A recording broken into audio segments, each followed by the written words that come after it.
Butterfly in the sky, I can go twice as high. Take a look, it's in a book, a reading rainbow. I'm just a bill, yes, I'm only a bill. And if they vote for me on Capitol Hill, well then I'm off to the White House where I'll wait in a line. 3 of these kids are kind of the same, but one of these kids is doing his own thing. Now it's time to play our game. Remember, never tell anyone you're home alone, and never give anyone your address. I'll say Mom can't come to the phone. Smart thinking. Now I know. And knowing is half the battle.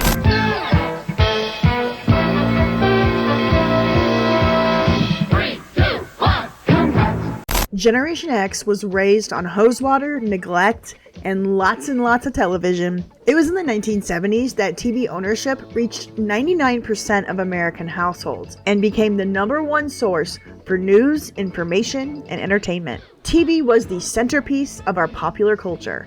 It was also the centerpiece of our living rooms. This was the height of American monoculture. We all had a TV with the same 3 channels, the big networks, ABC, NBC, and CBS, along with a PBS station from the Public Broadcasting Service. From the moment we were born, TV was a big part of our Gen X lives. There were shows made for us throughout every part of our childhood, and there were also plenty of shows that we shouldn't have been watching, but that's a video for another day.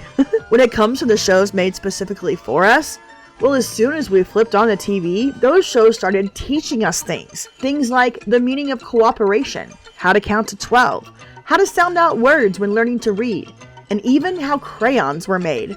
As we got older, shows would teach us about everything from science to civics to geography, and they also added in plenty of life skills. We got an entire education from the television outside of the classroom, and we all learned the same lessons from the same shows and the same episodes. Hey you guys, my name is Natalie, and this is my channel, my so-called Gen X Life, where I talk about all things 70s, 80s, and 90s. And today's video is all about the TV shows and other TV things that raised Generation X. Specifically, I'm going to be talking about the best educational shows and public service programming from our era. These shows didn't fix everything, they couldn't, but they gave us what we needed when we needed it. Curiosity instead of fear, words to explain feelings, and proof that asking questions was okay. And just so you know, the shows I'm going to talk about today didn't just come from my brain, they also came from the memory of my channel members. So if you would like to choose future video topics and contribute your ideas, click the join button and become a channel member. I've got 2 levels, jamming on the 1, and I've got 5 on it. This is a great way to support my channel while also contributing your memories from your Gen X life for future videos. It's a beautiful day in this neighborhood, a beautiful day for a neighbor. Would you be mine? Could you be mine? I am going to start this video with the man who raised not 1, but 2 generations. The GOAT of children's programming. The man who single-handedly secured the funding for PBS. Fred Rogers of Mr. Rogers' Neighborhood. Hello, neighbor. How are you? Mr. Rogers' Neighborhood was one of the most beloved and groundbreaking children's shows in television history. Created and hosted by Rogers, the series aired on PBS from February of 1968 all the way to August 31st of 2001. I like to take my time. I mean that when I want to do a thing, I like to take my time to do it right. Produced in Pittsburgh at WQED Studios, this gentle program wasn't just entertainment, it was revolutionary. Designed especially for children ages 2 to 4, Mr. Rogers' Neighborhood focused on the emotional, social, and developmental needs of young kids. Instead of flashy cartoons or fast-paced action, Fred Rogers offered something rare: calm, kindness, and consistency. Every episode felt like a personal visit from a trusted friend, and it always began the same comforting way. Mr. Rogers would walk into his house, or his TV house, look straight into the camera, and sing that unforgettable song, "Won't You Be My Neighbor?" while putting on his cozy cardigan and slipping into his sneakers. Would you be mine? Could you be mine? Won't you be my neighbor? That simple daily routine wasn't just charming, it was very intentional. It told every child watching that I'm glad you're here, you are safe, you are welcome, just the way you are.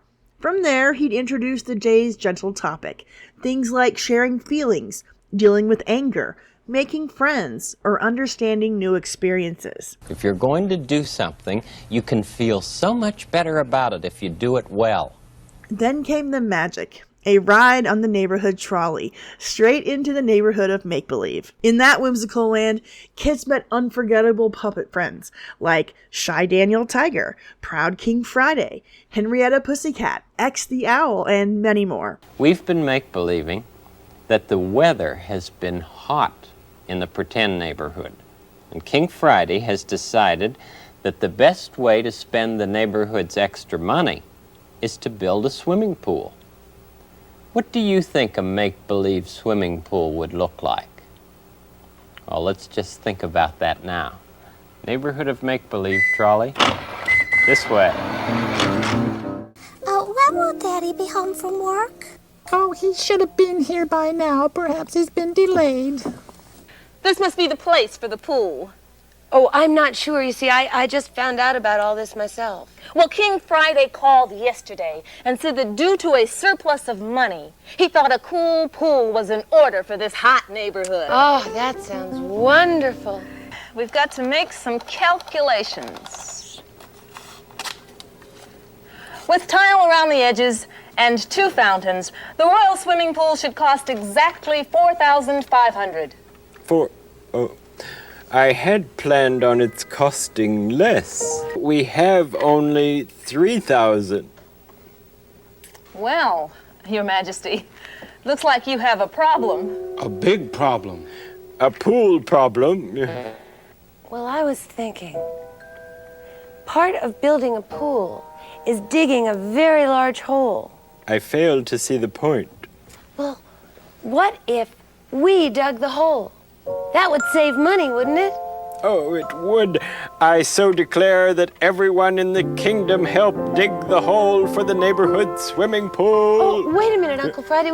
We have to ask people first whether they want to. Very well, but be quick about it. It's an excellent idea you have, Lady Evelyn. X says yes. Corny says yes. Anna, will you say yes to helping us dig the hole for the swimming pool? It'll save us money. I'm too little. But everyone can help. Each in our own way. You and I, everybody.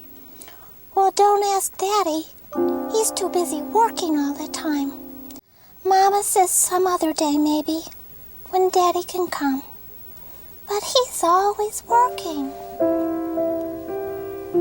Well, when your dad is helping other people instead of helping you, that can feel pretty unfair. I want him here. If he could be here, he would be, Anna. Your father cares for you very much. That's why he works so hard. Through these playful stories, Mr. Rogers helped children process real emotions in ways they could understand. But what made the show truly special was Rogers himself. He was the creator, the host, the head writer, composer of most of the music, and the voice and puppeteer behind many of the beloved characters. He worked closely with child development experts, especially his mentor, renowned psychologist Margaret McFarland, to make sure every word and every moment truly mattered to young viewers. Whether he was visiting a factory, a farm, a bakery, or simply talking quietly about big feelings, Mr. Rogers had an incredible gift. He could find wonder in everyday things and make every child feel seen, heard, and deeply valued. There's so much to wonder about, isn't there, in this world? Did you know? Did you know? Did you know that it's all right to wonder? Did you know that it's all right to wonder? There are all kinds of wonderful things. Sometimes when you go to a store, you see a toy or something that you really would like to have, but you just may not be able to have it. See, many things that children want cost more money than their moms or dads can spend. When that happens to you, maybe you could find things like empty milk cartons and then think of ways to make something from them. It can give you a very good feeling to think up your own toys, your very own toys. For over 30 years, millions of Gen X and millennial children tuned in and felt like they had a real friend on the other side of the screen. As TV Guide once beautifully said, wherever Mr. Rogers is, so is Sanctuary. He ended every episode this same way, changing back into his jacket and dress shoes, singing goodbye, and leaving kids with one of the most comforting lines in television history. You've made this day a special day by just you being you. And with a gentle promise, I'll be back next time, he reminded every child that their friendship would continue. It's such a good feeling, a very good feeling, the feeling you know that I'll be back when the day is new, and I'll have more ideas for you, and you'll have things you'll want to talk about. I will too. You always make each day a special day by just your being you. I'll be back next time. Bye. In one of his final TV appearances, Rogers recorded a message for children after the September 11th attacks, which happened just 11 days after his show went off the air. And his message was for everyone, not just the youngest millennials. I'm just so proud of all of you who have grown up with us. And I know how tough it is some days to look with hope and confidence on the months and years ahead. But I would like to tell you what I often told you when you were much younger. I like you just the way you are. And what's more, I'm so grateful to you for helping the children in your life to know that you'll do everything you can to keep them safe and to help them express their feelings in ways that will bring healing in many different neighborhoods. It's such a good feeling to know that we're lifelong friends. Mr. Rogers is an absolute legend, and you can still share Mr. Rogers' Neighborhood with your kids and grandkids. Episodes are available on PBS Kids, Hulu, and Pluto TV, and Lord willing, they will be available for decades to come, because the lessons he taught us were absolutely timeless. Hello, I'm Smokey Bear. This is my friend, Thumper. He lives here in this forest. Bambi's family lives here too. It's their home. But sometimes people come here, and they get careless. Please don't be careless. Remember, only you can prevent forest fires. Only you. Artu? Where are you? Artu?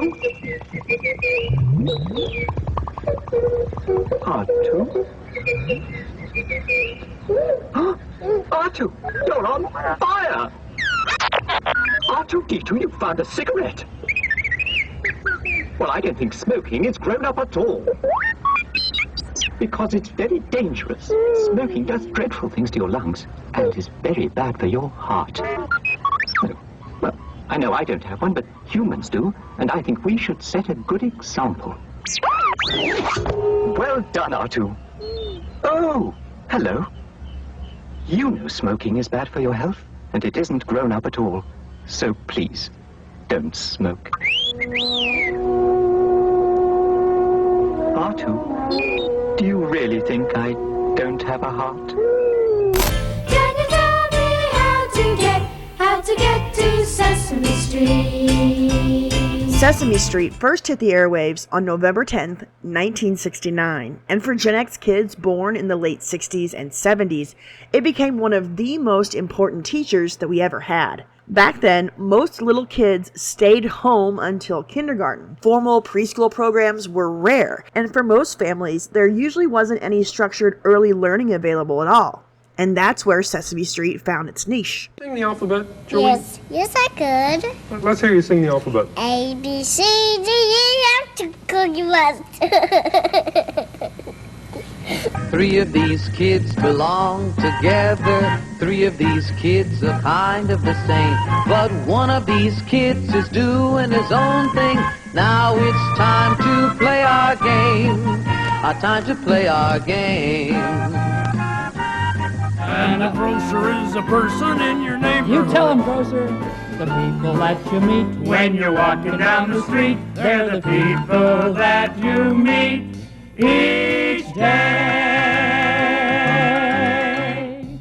Created by Joan Gans Cooney and Lloyd Morissette, they had one simple but revolutionary goal: use the addictive power of television to prepare young children for school. To do this, they brought in Jim Henson's Muppets, some sharp animation, some catchy songs, short films, and even celebrity guests. Old Nasty Dan was the meanest man I ever knew. He'd stomp and scream and be real mean the whole day through. Yeah.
A container of milk, and a stick of butter.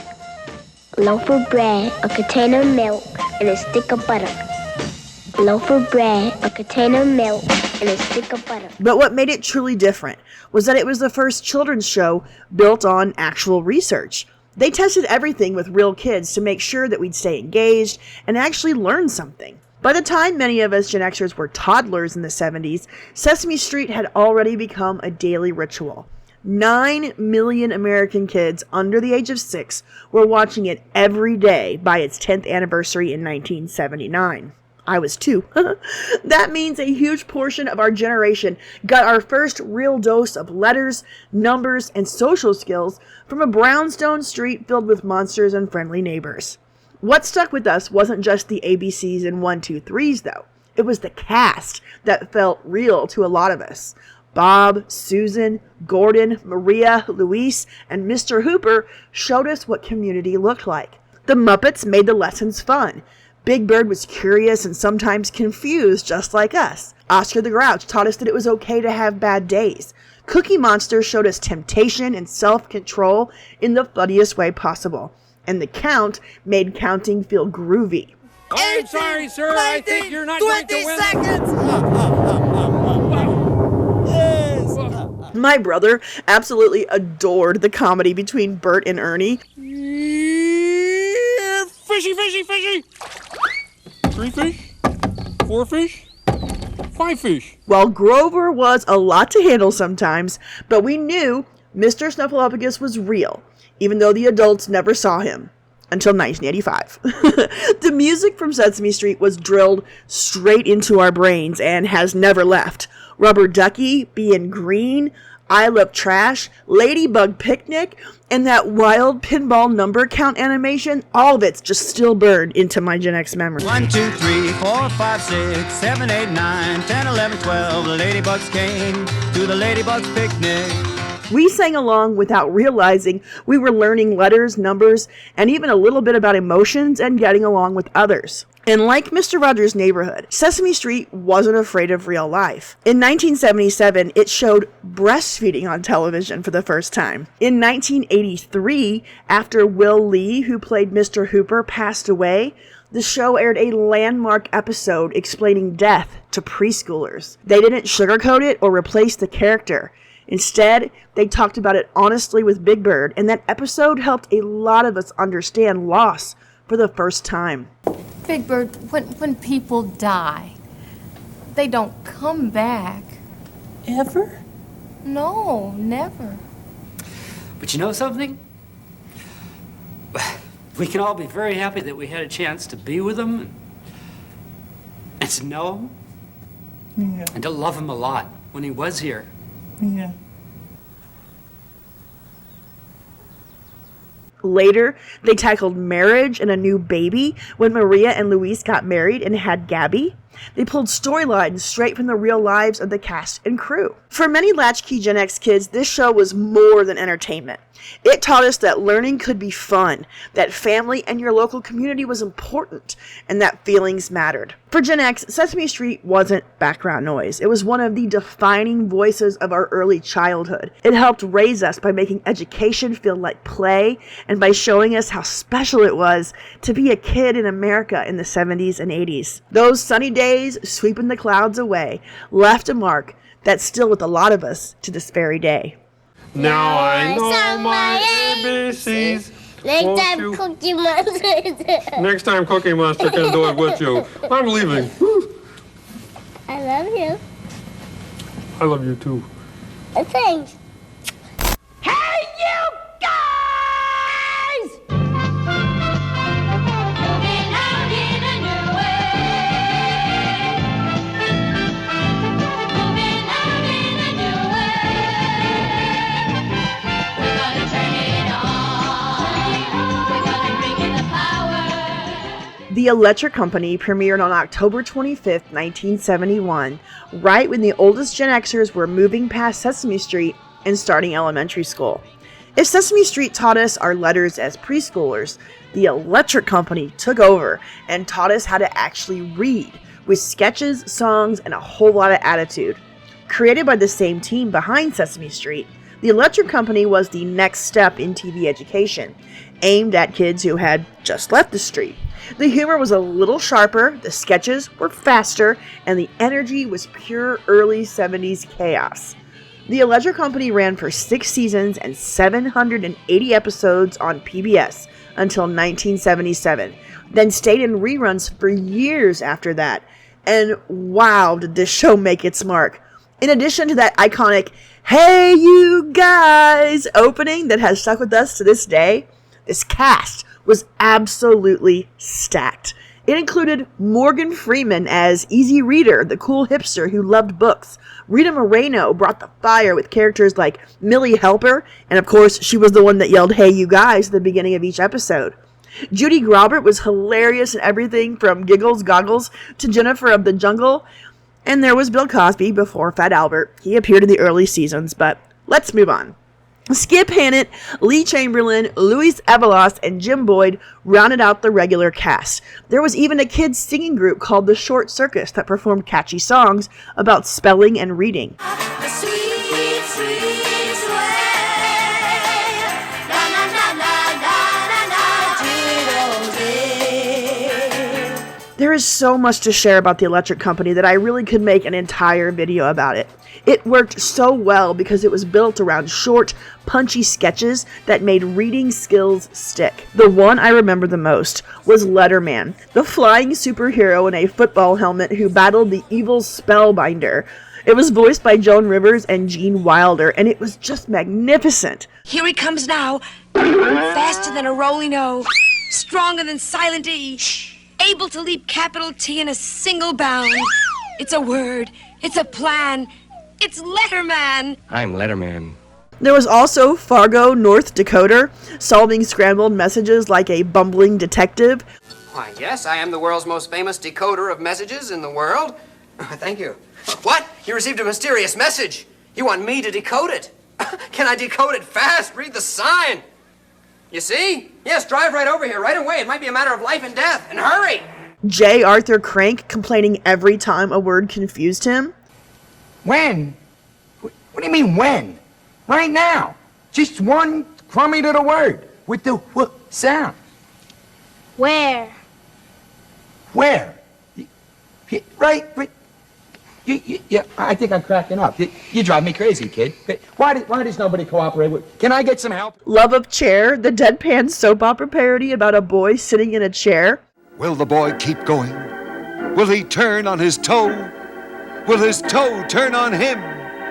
And what about Naomi? For the answer to these and other questions, who needs it? Tune in tomorrow for Love of Chair. And of course, Spidey Super Stories, where Danny Segrin played a silent Spider-Man whose speech balloons forced you to read along. This was the first live-action representation of Spider-Man on TV. Who would do anything so cruel?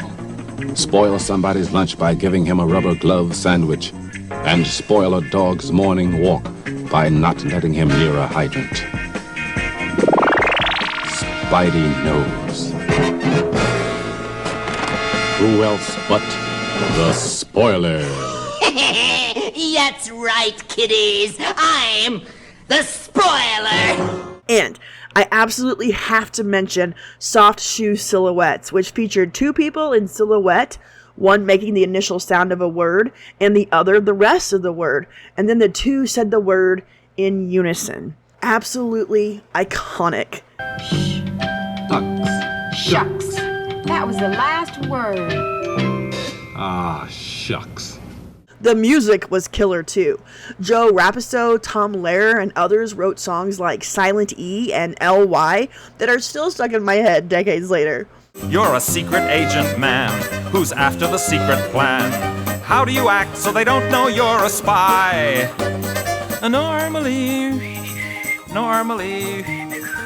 Normal, L-Y. For Gen X kids who were just learning to read in the 70s, the Electric Company felt like it was made for us. It didn't talk down to us. It used silly sketches, vaudeville bits, mad scientists, and rock songs to drill phonics, vocabulary, and comprehension into our brains without it feeling like school. By the time we were in first or second grade, this show was helping us sound out words on our own, follow stories, and laugh while we did it. The Electric Company didn't have the same merchandising machine as Sesame Street, so it eventually went off the air in '77 at the height of its popularity. But for a whole generation of Gen Xers, it was the perfect bridge from preschool TV to real reading.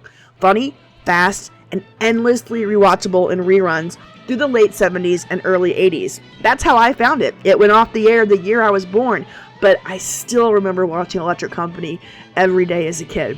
Those funky electronic sounds, the exploding words, that constant call of "Hey you guys," still brings back instant memories for anyone who grew up with it. It was smart TV that treated us like we could handle it, and it helped turn a lot of us into readers without us even realizing we were learning.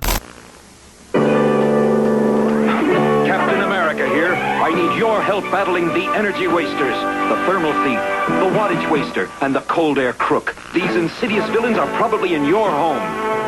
Defeat the thermal thief by shutting doors. Waste the wattage waster by turning off unused lights. And cool the cold air crook by shutting the refrigerator door. Saving energy is everyone's business, so keep it up, America. Hi, I'm Woodsy Owl. In order to try and stop pollution, we need more help. So, help Woodsy spread the word. Come on, never be a dirty bird. No matter where you go, you can let some people know to give a hoot, don't pollute. Never be a dirty bird. In the city or in the woods, help keep America looking good.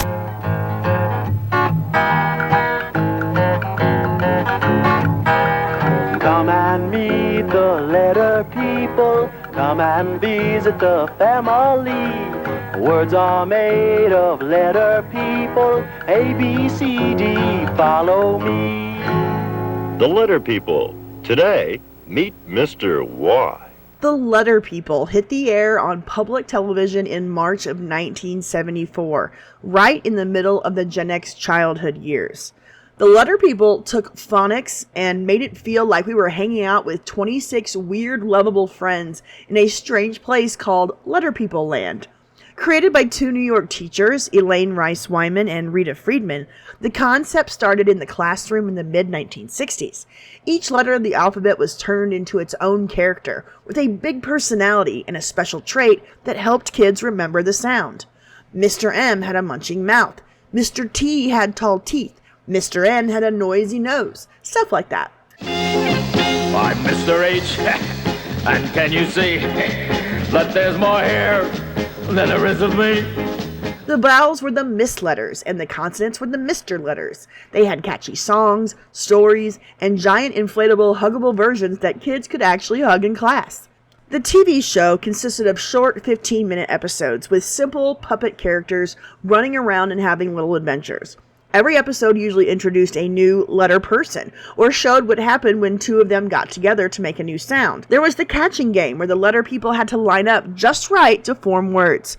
And plenty of silly moments set against plain weird backgrounds that somehow made everything stick in your head. For a lot of Midwestern Gen Xers like myself in the mid to late 70s, especially in kindergarten and first grade, the Letter People was part of our learning to read program. It started in St. Louis but played on PBS stations all over the country, and many of us caught it in school or at home in the mornings.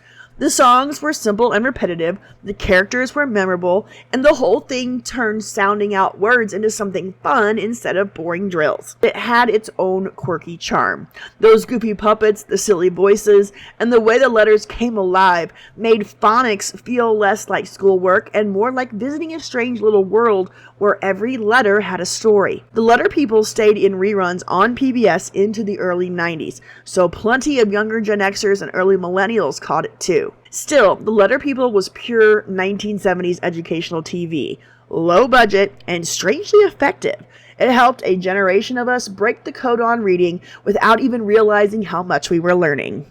The polka dot door, the polka dot door. Let's peep through the polka dot door.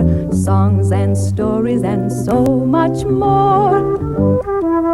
Through the polka dot door. An entire decade before Nickelodeon introduced American kids to Canadian kid shows, we got the polka dot door via PBS. Yes, the polka dot door came from Canada. Oh, hi. Salut.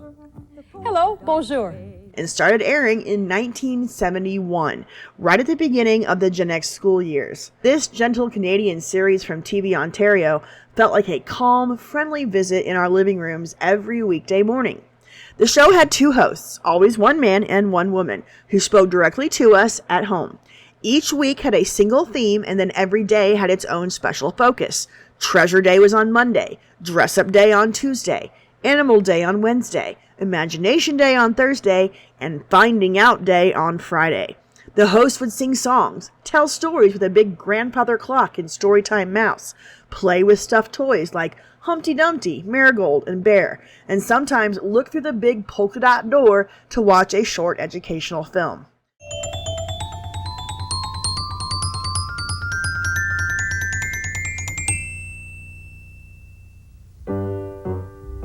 It's early morning on the day of the launch. The astronauts head for the launch site. Soon they're on board the space shuttle waiting for blastoff. There they go. The powerful rocket engines blast them into space. But the real star for most of us was Polkaroo, that tall green kangaroo-like creature in a polka dot muumuu who only showed up on Imagination Day. One host would disappear, put on the costume, and come back as Polkaroo, doing wild mime and shouting, "Polkaroo, Polkaroo," over and over. The other host would always miss him and come back saying, "The Polkaroo is here?" Polkaroo was here? And I missed him again. He just left. It was silly, predictable, and we loved it.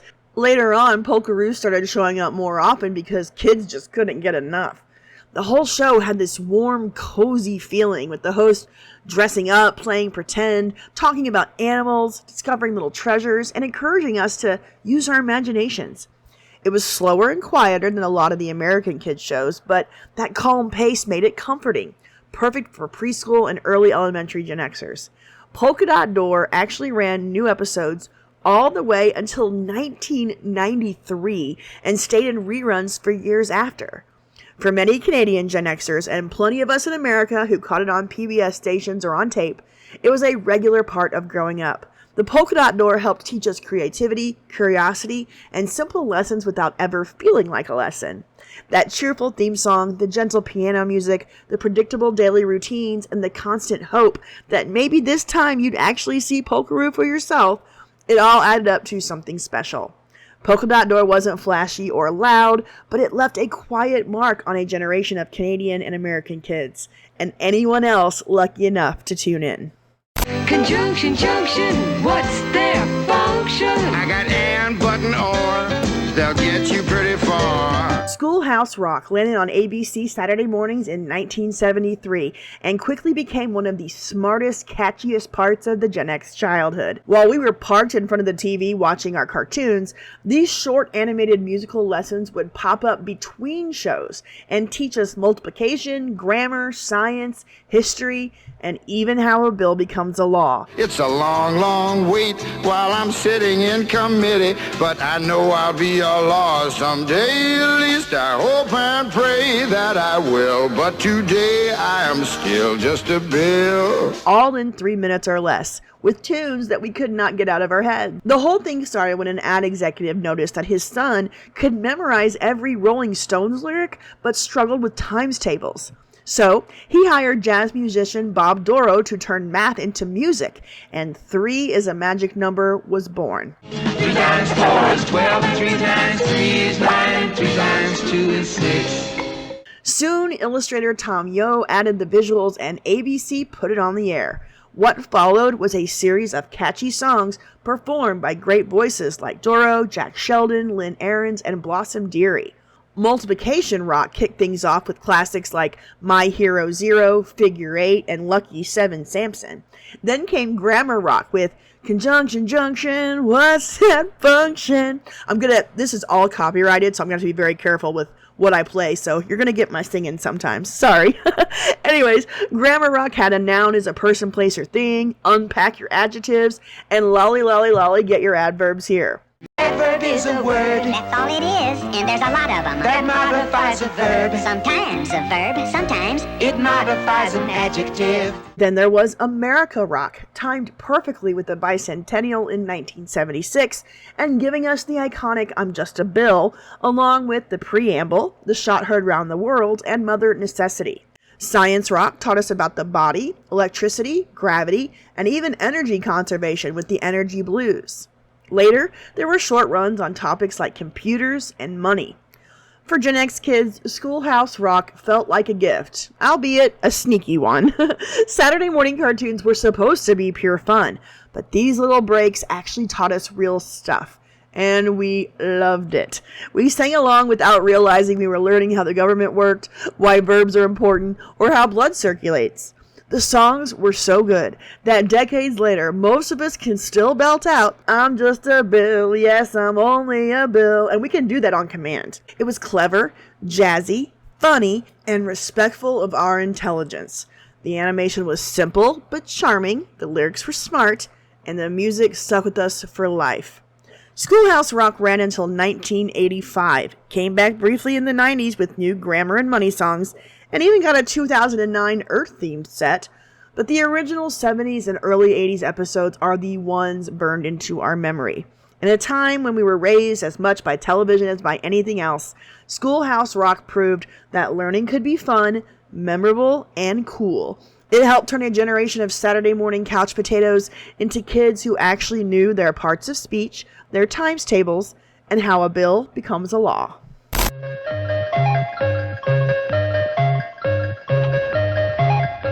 Happy Jack says it's time for Romper Room School. If you were a preschooler in the 60s, 70s, or early 80s, Romper Room basically was your kindergarten, except it came through the TV screen right into your living room. Romper Room actually started way back in 1953, created by Bert and Nancy Claster out of Baltimore. It ran all the way until 1994, but for us Gen Xers, it was pure magic during our earliest years. Unlike most kids' shows, Romper Room was franchised and syndicated in a really unique way. Big markets like New York and Los Angeles often had their own local versions with their own hostess and a fresh batch of local 4 and 5-year-olds. Some stations translated the scripts into Spanish. Kids would be on waiting lists for years, sometimes before they were even born, just to get on the show. One Baltimore report joked that some kids on the list wouldn't get their turn until they were 40 because the list was so long. The national version of Romper Room was hosted by the warm and wonderful Miss Nancy Terrell, in the 60s and early 70s. She and all the other local hostesses were almost always former kindergarten teachers. They were real pros who knew how to wrangle a room full of tiny humans. Every episode started with a Pledge of Allegiance. Then it was straight into games, songs, exercises, stories, and those gentle little moral lessons that stuck with you. Etiquette was a huge deal on Romper Room. The hostesses were always called Miss, but the real stars, Mr. Doobie and Mr. Don't Be. Mr. Doobie was this giant friendly bumblebee who taught kids how to behave. He'd buzz in with lines like, "Do be good boys and girls for your parents." Doobie dance. Why did you come, Doobie? You have something? Well, what is it? Oh my goodness, it's a word. Are you a bee? It's a word you use when you want something and you want to be polite. It was me. Please.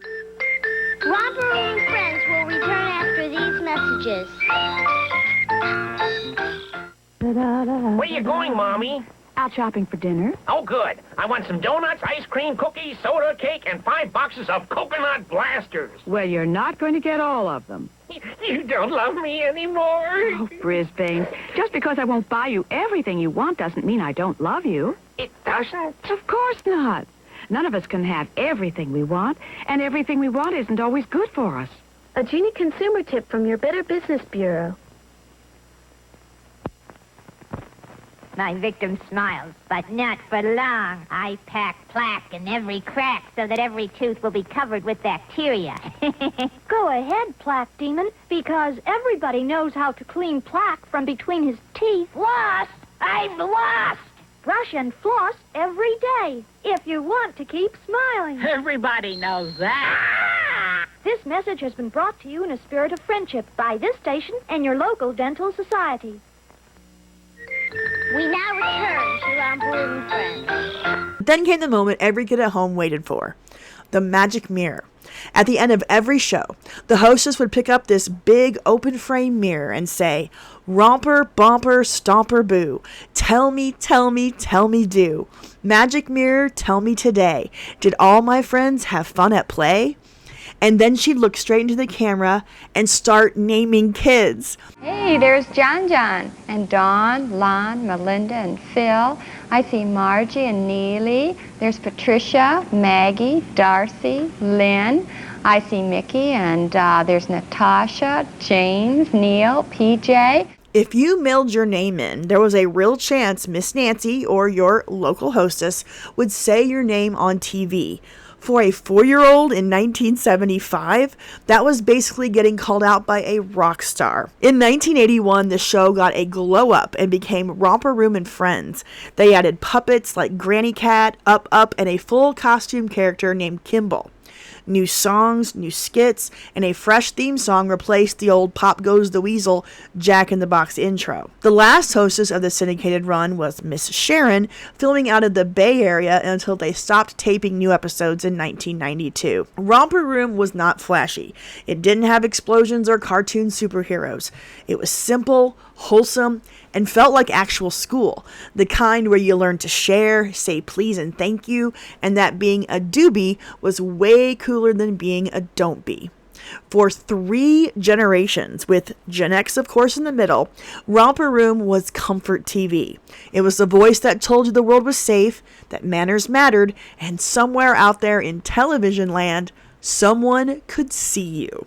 Romper Room didn't just babysit us, it helped raise us. This is the garden of make-believe, a magical garden of make-believe, where flowers chuckle and birds play tricks, and a magic tree grows lollipop sticks. The Magic Garden quietly bloomed on WPIX Channel 11 in New York in 1972 and became a gentle, dreamy part of weekday mornings or afternoons for millions of Gen X kids in the New York area.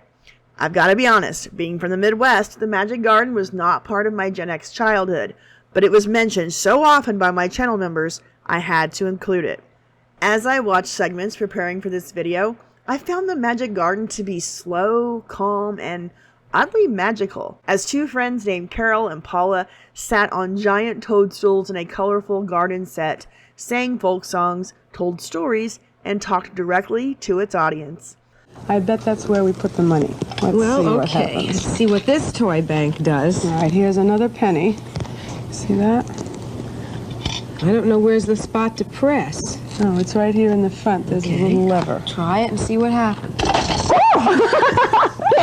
Carol and Paula, who had been school teachers together, created the show to be soothing and imaginative without overstimulating little kids.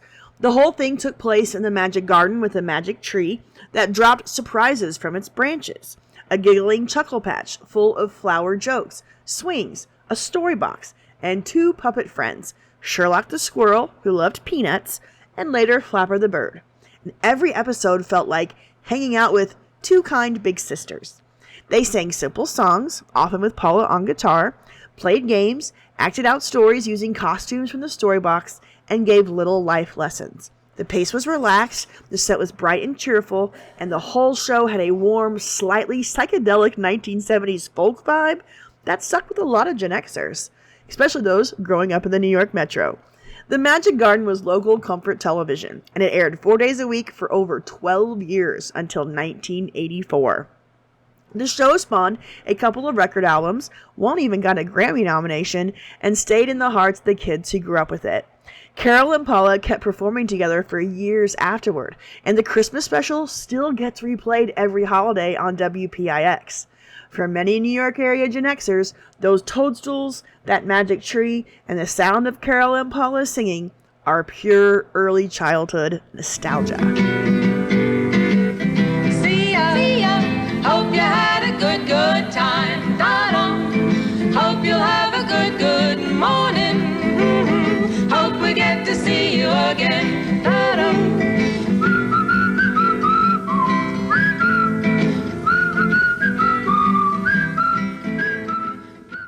Okay, now I think it's a perfect time to bring up the idea of regional TV.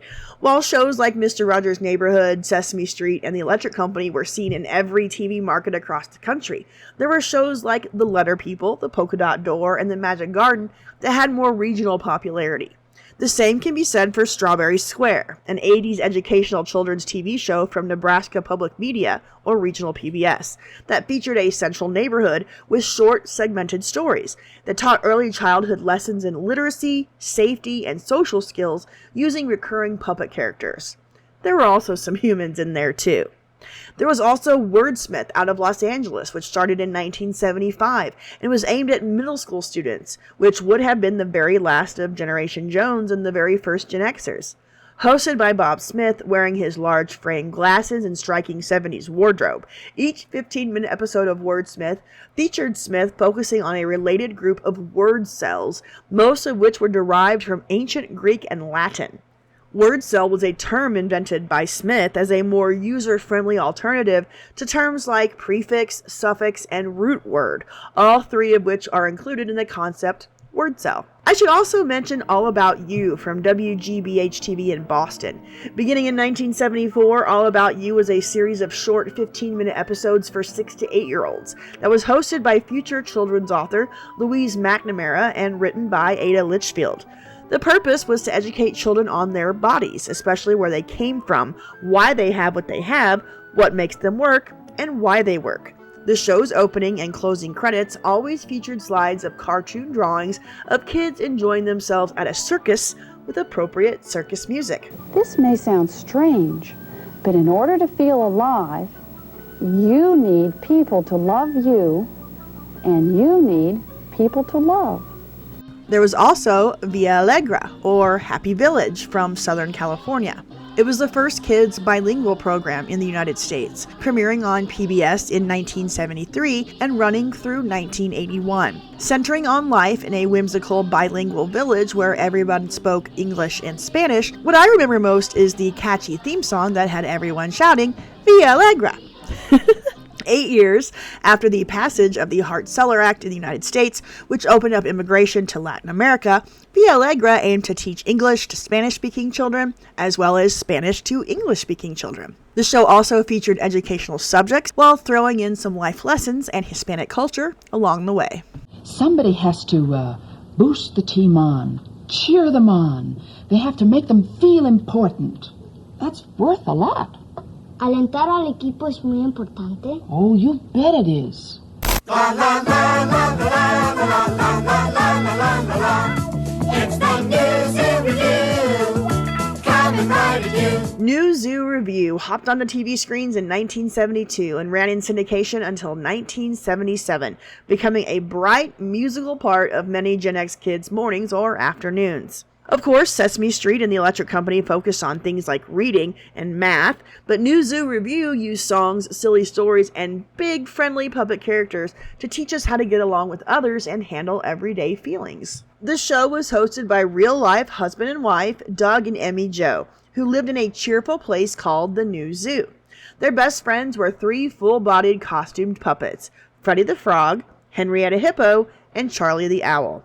Each episode tackled a simple life lesson. Things like sharing, patience, moving to a new place, bragging, or being kind. Doug and Emmy Jo would sing and dance with the animals, act out short skits, and help the puppets work through whatever problem they were having that day. Your way isn't always the right way. Other people have good ideas too. Take their suggestions when you feel they're right, and you'll see more of your dreams come true. There were over 600 original songs written for New Zoo Review, so the music was non-stop and super catchy. Mr. Dingle, the mailman, who was originally played by Chuck Woolery, and nosy neighbor Mrs. Goodbody would drop by now and then, and the show even had some fun celebrity guests. For a lot of Gen X kids, New Zoo Review felt like a friendly musical puppet show that taught us how to be better friends and better people without ever feeling like a lecture.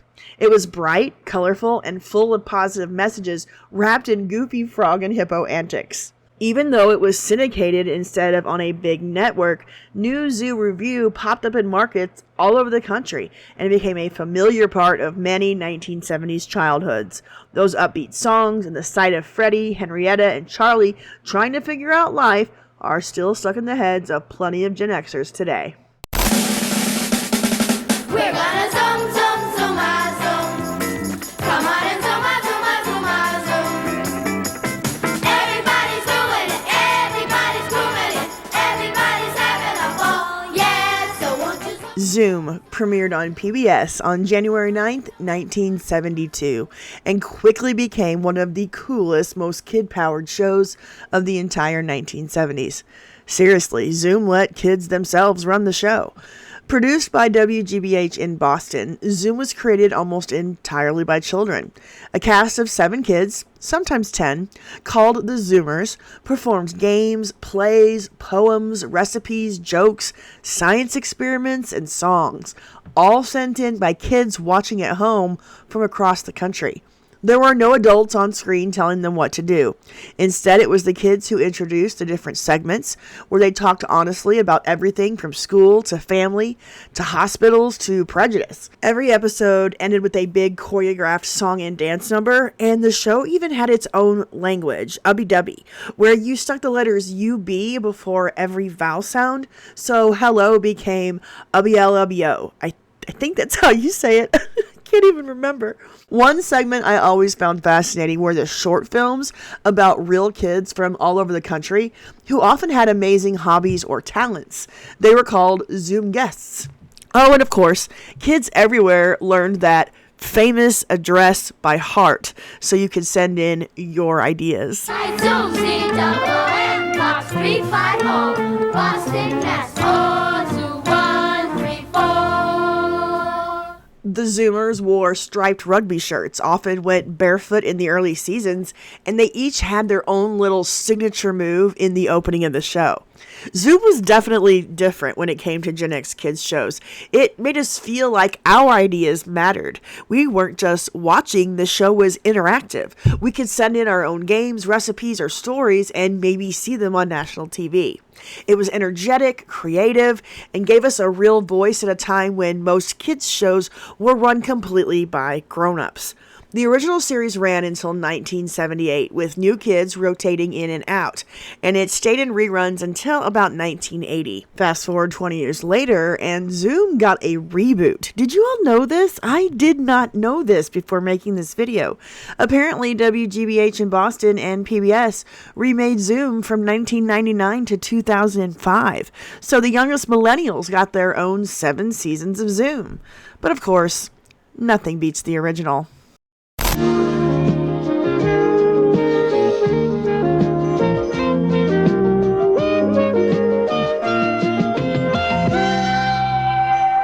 From 1979, Think About was a series that consisted of 60 15-minute episodes for 5th and 6th graders that focused on helping students become independent learners and problem solvers. The focus was on strengthening reasoning skills and reinforcing language arts, mathematics, and study skills. Hi, Kelly. Oh, hi, Miss Vasquez. Need some help? I don't think anybody can help me. I'm doing this report on George Washington Carver. It has to be 3 pages long, and there's only 3 paragraphs in the encyclopedia. So that's that. You mean you're giving up, just like that? I'm sure there are other resources, magazine articles, pamphlets. I'll be happy to help you go through the catalog. I don't think. There must be a book or 2 on the subject. I don't have time to read a whole book. My report's due next week. But you don't have to read a whole book. Sometimes you can find just the information you need if you know how to use the different parts of a book. Oh, why bother? I'll just use the encyclopedia. Maybe if I write big, there'll be enough for 3 pages. Think About was broken up into 13 different themes, including finding alternatives, estimating and approximating, finding patterns, judging information, and solving problems. Think About is absolutely fantastic, and luckily you can find every episode on the Internet Archive. That's Jenny. But that's not Jenny's dad. If she gets into that car, you may be looking at Jenny for the last time. I'm McGruff, the crime dog. Let me show you something. See that playground? A lot of kids there. Every day in this country, 60 kids disappear. Some run away, but a lot are kidnapped by strangers or even by people they know. Almost 20,000 kids a year. 20,000 kids, 1 kid at a time. Maybe your kid, on your street, just like Jenny. You know, your kids can learn to protect themselves against crime at home, at school, on the street. Hey, nice going, Jenny. She's gonna tell her folks about this. And you can write to McGruff. Learn how to keep your family and your community safe and help take a bite out of crime. One of the biggest things I have learned since starting this channel is that the childhood experiences of older Gen Xers, those born in the 60s and early 70s, were way different from the youngest Gen Xers like myself who were born in the late 70s and early 80s. So far in this video, I focus on shows from the 70s, which were aimed at the oldest members of our generation, but were also enjoyed by the youngest. Now, we're going to start moving into the 80s and hit the shows that raised Xennials, the youngest Gen Xers and oldest millennials, kids born in the late 70s and early 80s. But before we go full 80s, let's talk about a series that started in the 70s, hit its peak in the 80s, and made it well into the 90s before going off the air. I'm talking about the ABC After School Special. Now, I've already made 2 lengthy videos about my favorite ABC After School Special episodes, but I couldn't make it through a video about TV shows that raised Gen X without mentioning it. If you'd like a deeper dive into this topic, I'll put the links to both of my videos in the description. ABC after-school specials were short films that aired a few times a year from 1972 through 1997, and they tackled a wide range of topics, offering up both entertainment and valuable life lessons that left a lasting impression on an entire generation. From heartwarming stories to discussions of tricky subjects, these episodes offered a passive way for 70s and 80s kids to learn and gain some perspective while facing the challenges of the time. These stories brought big issues into our small worlds, causing us to really think about consequences, other people's problems, and life-changing events. These specials were so successful that ABC added them to their weekend programming with the ABC Weekend Special. And then CBS took notice and started producing their own version called CBS School Break Specials. No matter when they aired or which network they were on, these episodes left their mark on us. Sadly, many have become lost media, but because there were so many after-school and weekend specials, plus school break specials that aired over the decades, there are still plenty that you can find online and on DVD. You can do it, Duffy Moon. You trying to say something, kid? I am in total control. I am completely invulnerable.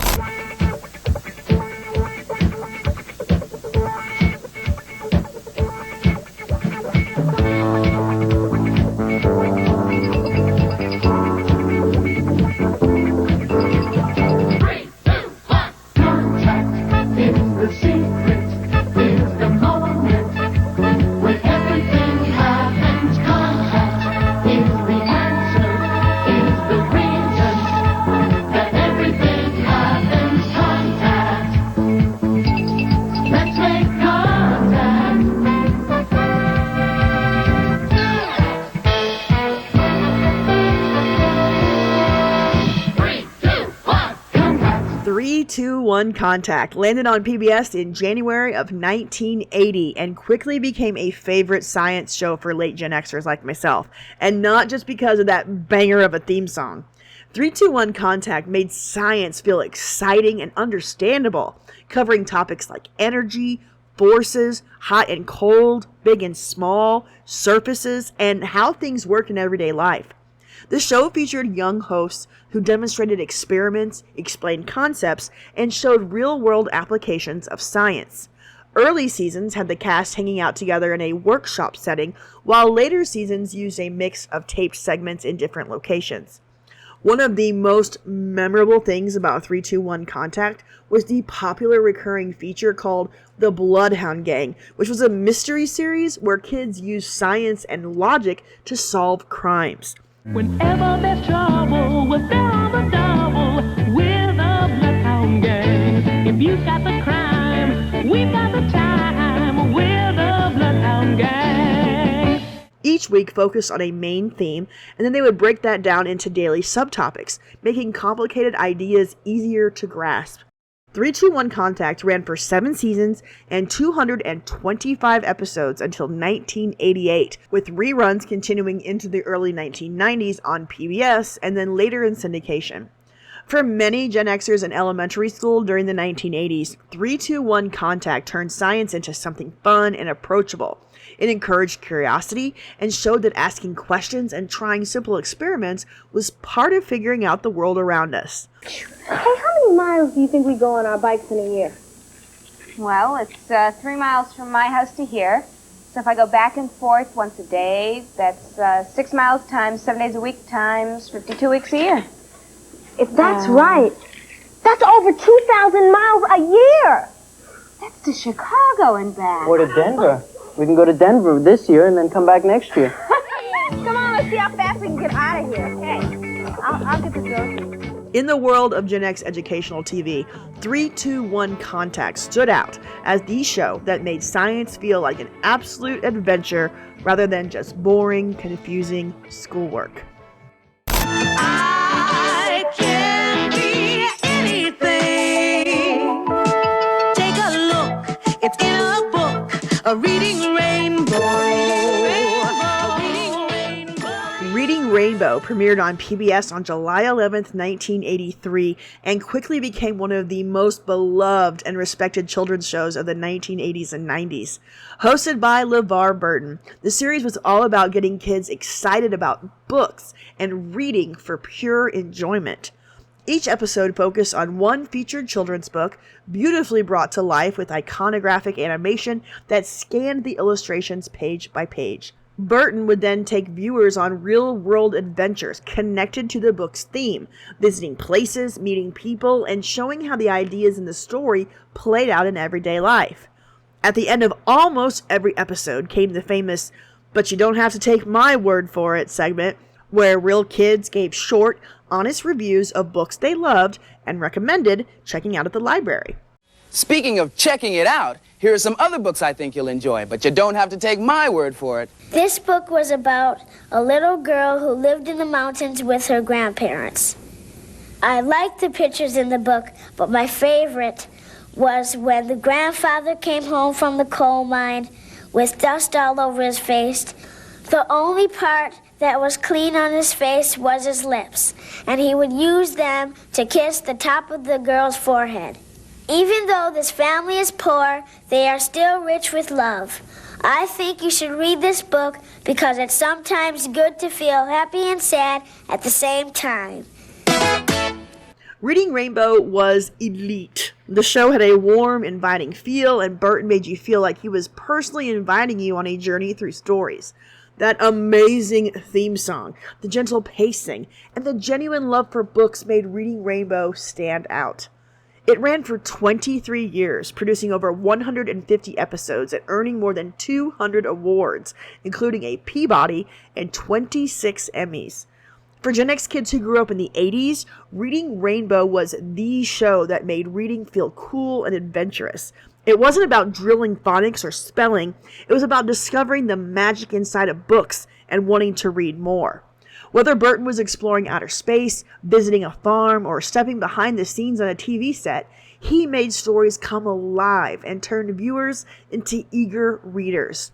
Added bonus, reading those books counted towards the Book It program, which meant free Pizza Hut pizza. Seriously, it was a win-win all around. And the positives of this show and the message have stuck with a generation. Books open doors to new worlds, and reading is one of the best adventures that you can have. But you don't have to take my word for it. Hocus pocus, Today's special, it's for everyone. Today's special, come join in the fun. Today's Special was a Canadian kids show that aired from 1981 to 1987, with 121 episodes over 6 seasons. It was a magical department store adventure, born on TV Ontario and scooped up by Nickelodeon and PBS for us 80s kids in the States. It was quirky, sweet, and a little bonkers, and it was set in a store that came alive after hours. Jody, a display designer, teamed up with Jeff, a mannequin who sprang to life with the magic words Hocus Pocus Alamagocus to explore stuff like sleep, hats, or even butterflies. Episodes of Today's Special mixed songs, dances, and gentle lessons, and they were filmed at an actual real-life place, the Queen Street West location of Toronto's Simpsons department store. The cast was filled with Canadian kids' entertainment royalty. Jeff Hyslop played Jeff, the mannequin with a magic hat who danced and sang like an 80s Broadway star. Noreen Virgin was Jody, the warm display designer who guided the gang from start to finish. Peter Piper picked a peck of pickled peppers, a peck of pickled peppers Peter Piper picked. If Peter Piper picked a peck of pickled peppers, where's the peck of pickled peppers Peter Piper picked? I dare you to try that again. Bob Dermer voiced Sam Crenshaw, the gruff security guard puppet with navy tails and an unhealthy love of cookies, and Nina Kioff brought Muffy Mouse to life. Today's Special was pure magic for 80s kids, but reruns actually did stretch into the 2000s, so it's possible the millennials caught a few episodes. Unfortunately, I couldn't find it playing on any streaming services like in its entirety, but if you're curious or need a shot of nostalgia, you can definitely dig up episodes on YouTube as well as the Internet Archive. I get angry just thinking about it makes me mad. Little kids doing drugs, It turns my stomach. That stuff hurts. It stops you from living up to your potential. It holds you back. It hurts the user. It hurts his family. And it hurts his friends. I just want to shake some sense into you kids that are using drugs and thinking about using. So remember, don't, or else. Okay? Just get in and talk about it. I've got to go home. Oh, come on, Carrie. We're going to a new place. She wants to go home, right? Let's go. Whoa! You okay to drive? Yeah, I'm fine. You sure? Relax. What's a few beers? If you don't stop your friend from drinking and driving, you're as good as dead. Drinking and driving can kill a friendship. Hello, I'm Conrad Bain. Tonight on Different Strokes, we're starting a special two-part show on a very sensitive and important subject. Now, we urge families, children, and parents alike to watch both of these informative episodes and then to discuss the problem presented, which is of deep concern to all of us. Okay, I'm going to throw you a curveball with this one because it's not about a specific show. Instead, we're going to talk about a TV trope, a storytelling device that was used on multiple sitcoms to teach Gen X kids valuable life lessons. Yes, of course, I'm talking about very special episodes. Now, I've done an entire series about the most memorable very special episodes from the 80s and 90s, and I will put a link to that playlist in this video's description. But again, there was no way I could get through a TV That Raised Us video without giving very special episodes a mention. At least once a season, sitcoms like Different Strokes, Facts of Life, Punky Brewster, or Family Ties would get serious and put our favorite characters in terrible situations in order to teach us, the audience, how to deal with things like kidnapping, sexual assault, death, drugs, or child predators. Whenever an episode began with a warning from a cast member, you knew right away what you were in for. Love him or hate him, there's no doubt that many of these very special episodes, especially in the early 80s, tackled subjects not often talked about with kids, and they actually helped. They informed, shared ways to access helpful resources, and ultimately did some good.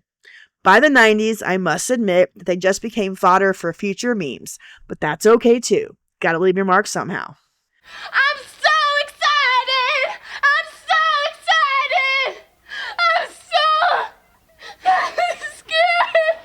Most cartoons that we watched in the 80s were just 30-minute toy and cereal commercials. But there were a handful that ended with a short public service announcement that would deliver moral guidance or safety tips, often featuring characters breaking the fourth wall. The most memorable came from G.I. Joe, where knowing is half the battle. Is your mom there? No, I'm home alone. Well, you won a prize. What's your address? 42 Oak Street. Hey, Roblox, some stranger's bringing me a prize. A stranger, huh?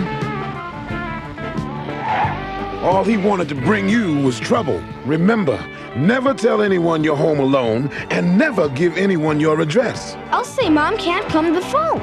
Smart thinking. Now I know. And knowing is half the battle. G.I. Joe! We also got some moral lessons at the end of He-Man and the Masters of the Universe and She-Ra, the Princess of Power, where characters often delivered lessons on friendship, honesty, or safety, unrelated to the episode's plot.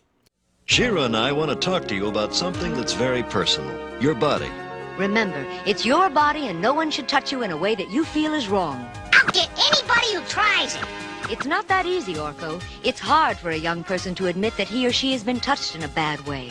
If you've been touched that way, don't be ashamed. Tell someone you trust, like your parents, your doctor, your teacher, or counselor, or your minister or rabbi. Right, Orko? Right on!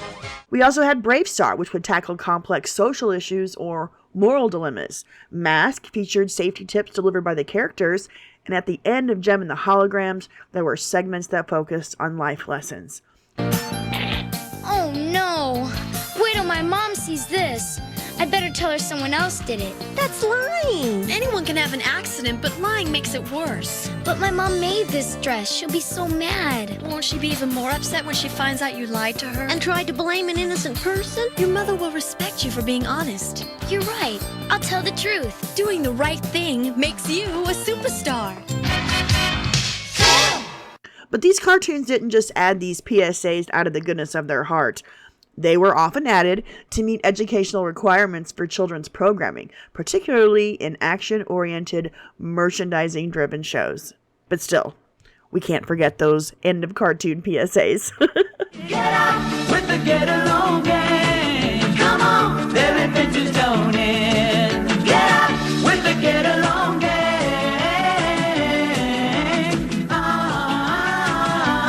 And I should also mention that one particular cartoon actually did have the goal of teaching 80s kids about the importance of teamwork and friendship in every episode. It was called The Get Along Gang, about a group of pre-adolescent anthropomorphic animal characters who lived in the town of Green Meadow. Inspired by a series of greeting cards, the Get Along Gang was a club formed by these animal characters who would meet up in an abandoned caboose, and they would go on various adventures. It only aired for 13 episodes, but they made quite an impression on Xennials like myself. I didn't know this back then, but apparently the Get Along Gang actually faced some criticism from TV watchdog groups who accused the show of enforcing the importance of group harmony over individualism, which, now that I think about it, does make a little bit of sense. But at the time, kids' shows were expected to emphasize positive values instead of conflict, violence, or standing up for yourself. I guess we learned about all that on the shows that we weren't supposed to watch. Here's another interesting story that's in the news. In the news, new weapons and a tough choice. It's always hard to decide how best to keep up our country's military power.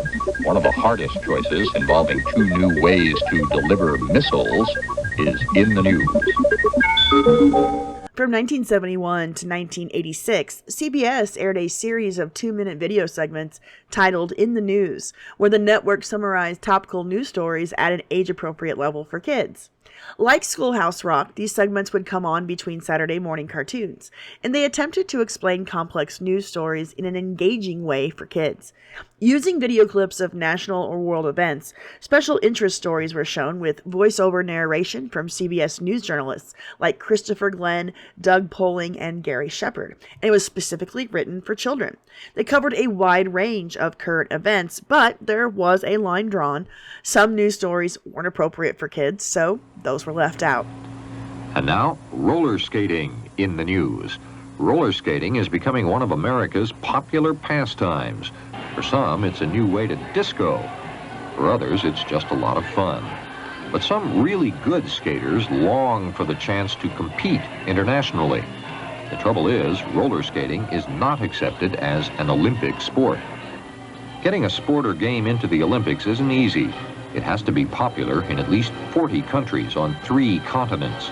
There has to be a long record of participation in world and regional competitions. The last new contest to be admitted to the Olympics was judo in 1948. Roller skating has already met all these requirements. For 42 years, roller skating championships like these in Texas have been held around the country. Some of these super skaters are graceful and talented, like Olympic ice skaters. And like the best of them, roller skaters take a few spills, too. This year, roller skating was included in the Pan American Games. And with its increasing popularity, there's new pressure to have it admitted to the Olympics. But 1988 is the very earliest that could happen, and other sports like tennis, badminton, and baseball are also waiting to be admitted. I'm Christopher Glenn with roller skating's Olympic hopes in the news. Oh, I should also mention that NBC did have their own version called Ask NBC News, which also aired for a few years in the late 70s and early 80s. But honestly, I don't remember that as much as I remember their One to Grow On series.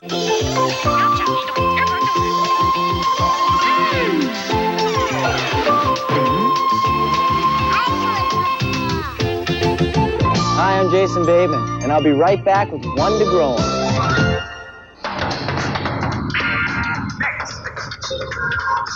Will you please turn that down, son? Say what? Young man, please turn that thing down. Noise. Well, there's a difference between enjoying music and driving people around you crazy. There's a time and a place for blasting your music, and this isn't one of them. See, other people have a right to their peace and quiet. Not everyone cares to hear your favorite music when you do. And blasting in public can also be downright illegal. So turn it way down. You can have your music and people around you can have their peace and quiet too.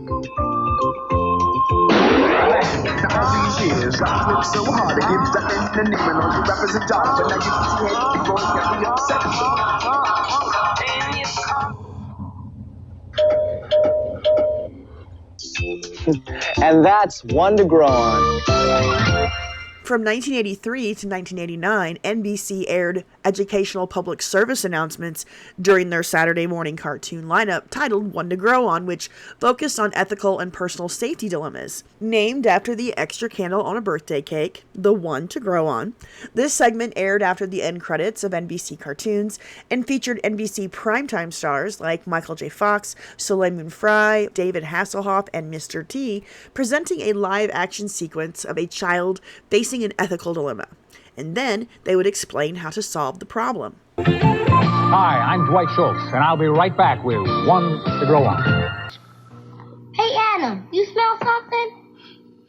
No, I'm sure I smell something funny. Don't you? Hey, wait, I smell it. Something's burning. Fire! Fire! Help! Fire! Fire is frightening and dangerous, but if a fire does break out, don't panic. Just hit the deck as fast as you can, crawl to the nearest door, and get out of the house.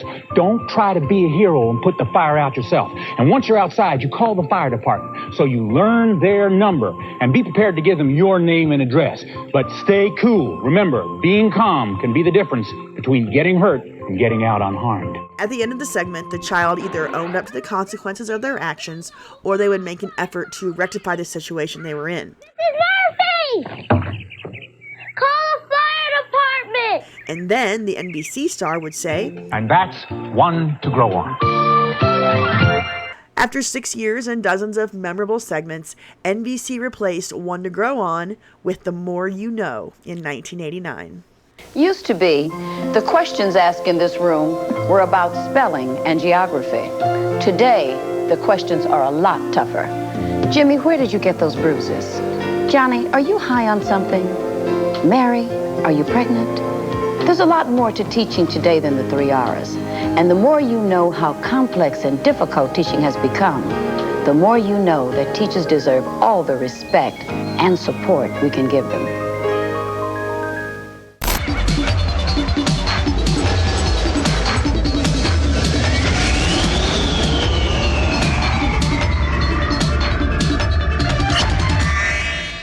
Mr. Wizard's World was a Nickelodeon gem that aired from 1983 to 1989, bringing science to life for us 80s kids, with Don Herbert, the one and only Mr. Wizard. This was a reboot of his 1950s hit, Watch Mr. Wizard, but this time it was faster, flashier, and all about everyday stuff. Created by Herbert with producer Bruce Bilson, Mr. Wizard's World launched October 3rd, 1983, and was filmed in Calgary, Canada on a lean budget. Household items only. No fancy lab gear. Don wanted science for everyone, so they shot fast, airing 3 times a week to fill Nickelodeon's early lineup. Mr. Wizard's World and its 78 episodes helped Nickelodeon grow from a newbie channel to a kids' TV titan, and it reran until 2000. Mr. Wizard won multiple awards and received recognition from the National Science Foundation, and many scientists still say that Don Herbert sparked their careers. And Jackie, before you leave today, your head's going to be on that platter. My head. Yes, your head. I'm not so sure. Out you come. See, there are the 2 mirrors. Okay, Yeah, you ready? Behind there. Holy Now, oh, Head, would you say something to us? Holy cow, this feels neat. Yeah. So you look just like Christian did before. Yeah, it's sort of comfortable. Comfortable? Yeah. Can you say something to us? Hi, my name's Jacqueline Chuckery. Right. Better quit now while you're ahead, Jackie. I'm Michael Jordan. McDonald's restaurants have given me this time to talk to you about something we both really care about, kids. Kids are the reason McDonald's sponsors their Get It Straight program, a national drug awareness effort. Think about this. Many of you using drugs out there now are under 18. Do you realize that at 18, you have lived only 1/4 of your life? When you're using drugs, you're only cheating yourself out of the chance to find out who you really can be. And believe me, if you don't use drugs, you can just about be anything you want to be. Listen, you got at least 3/4 of your life to go. That's 3 more lifetimes to you. So don't blow it. Don't do drugs. If you're doing it, stop it. Get some help. McDonald's wants you to give yourself a chance to find out all the wonderful things you really can be. And so do I.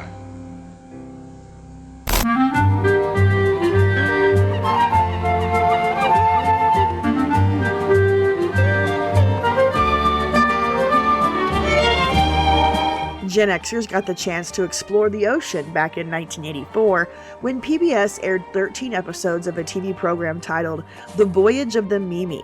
It was all about the crew of a ship named Mimi who was taking a census of humpback whales. The goal was to teach middle schoolers all about science and mathematics in an interesting and interactive way. Every lesson they taught related to real-world applications, and each episode had teacher handouts and student worksheets for the classroom. There were also software modules that accompanied the series, which covered topics like computer literacy and programming, map reading, navigation, and elements of ecosystems. Each episode featured a fictional story of the voyage of the Mimi at the beginning, and that was followed by an expedition to reveal the science explored in that fictional story. One of the actors from the fictional story would come out of character to interview real scientists about his or her work. And yes, friends, this is where many of us met Ben Affleck for the very first time. He was one of the young stars of Voyage of the Mimi. Hi, I'm Ben Affleck. I play the part of C.T. Granville in The Voyage of the Mimi. The story of The Voyage of the Mimi is made up, but everything in it really could happen. Scientists do go out in the ocean to study whales. In fact, scientists study just about everything, and they go just about everywhere to do it. This is a humpback whale. Well, it's not really a humpback whale, it's a full-scale model of a humpback whale. The kind the crew of the Mimi will be looking for and studying.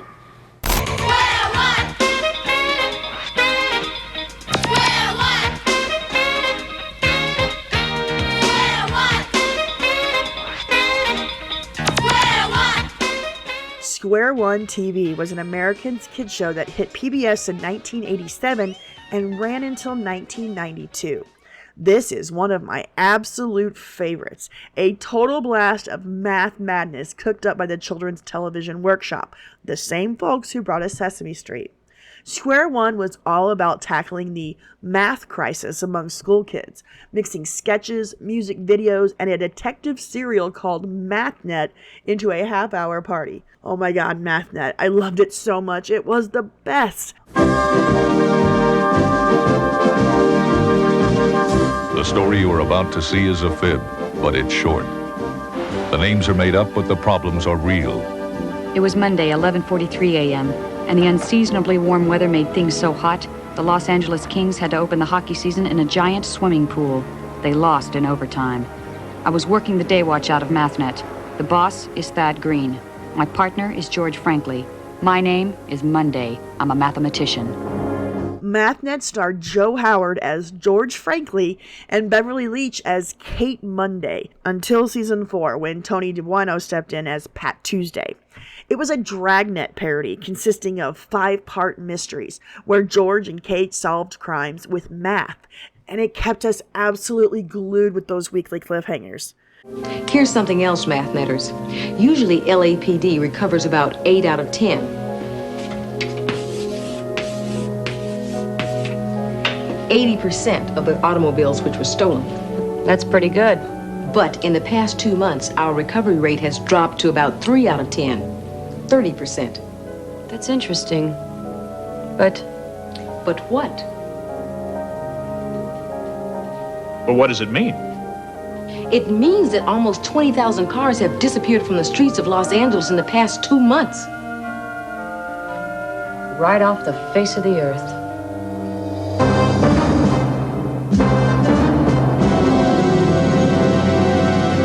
But back to the actual show. The vibe of Square One was 80s sketch comedy mixed with MTV that taught us counting, fractions, geometry, and more.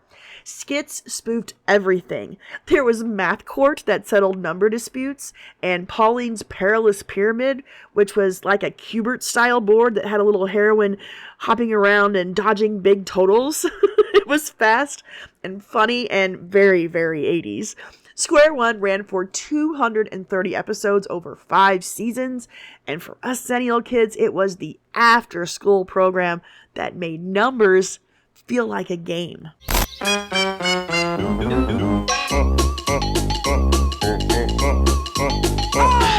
Does Pee-wee's Playhouse actually fall into the category of educational programming?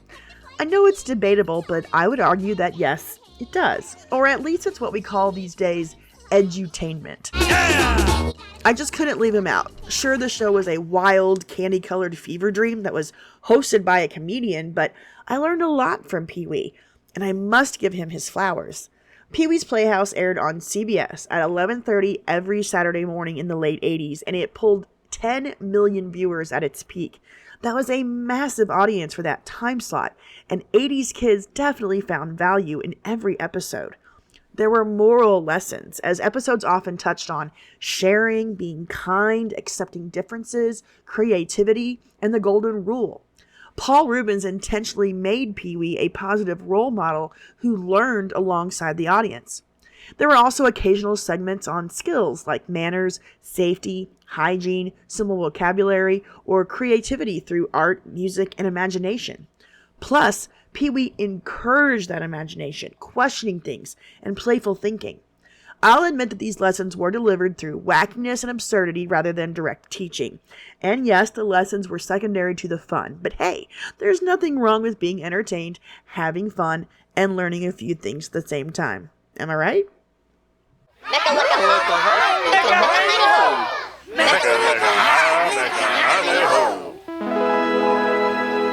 The wish is granted. Long live Jambi.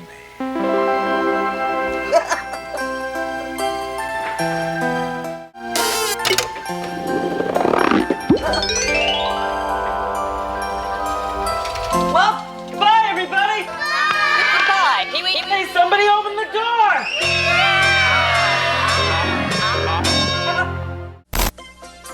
McGruff here with Regina to sing Users Are Losers. You know it's okay to say no. I'm telling you it's true. Learning when to say no. Say no. That's what you need to do. Learning how to say no. Say no. Can make a winner of you.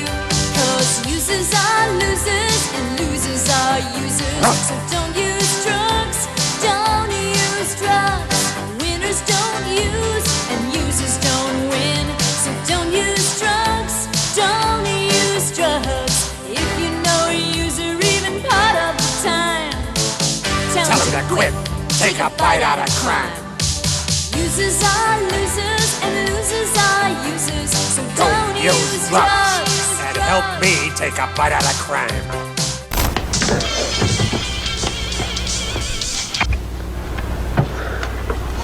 It's yours? No, My mother said she found it in your closet. I don't know. One of the guys must have what? Look, Dad, it's not. Where did you get it? Dad, answer me. Who taught you how to do this stuff? You, all right? I learned it by watching you. Parents who use drugs have children who use drugs. Is there anyone out there who still isn't clear about what doing drugs does? Okay, last time. This is your brain. This is drugs.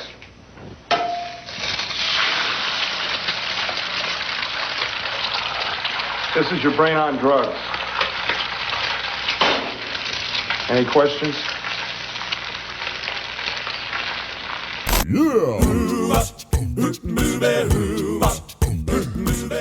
I'm pretty sure I'm going to see some comments that will claim Where in the World is Carmen Sandiego to be a millennial thing, but I'm claiming it for the Xennials, the youngest Gen Xers and oldest millennials. I was born in 1977, so I was 13 when this PBS game show first aired in September of 1991, and I swear this show is made for nerds like me. Hosted by Greg Lee with Lynn Thigpen as the chief, Where in the World is Carmen Sandiego was based on a software game of the same name, and it featured kid contestants known as gumshoes who would use geography trivia to catch the elusive Carmen Sandiego, a trench-coated thief voiced by Rita Moreno.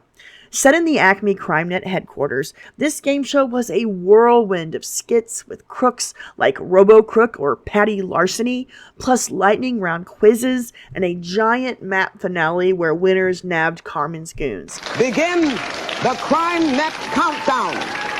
5 are the senses you need for putting crooks on the run. 3 rounds to fight against greed. 2 be sure justice has won.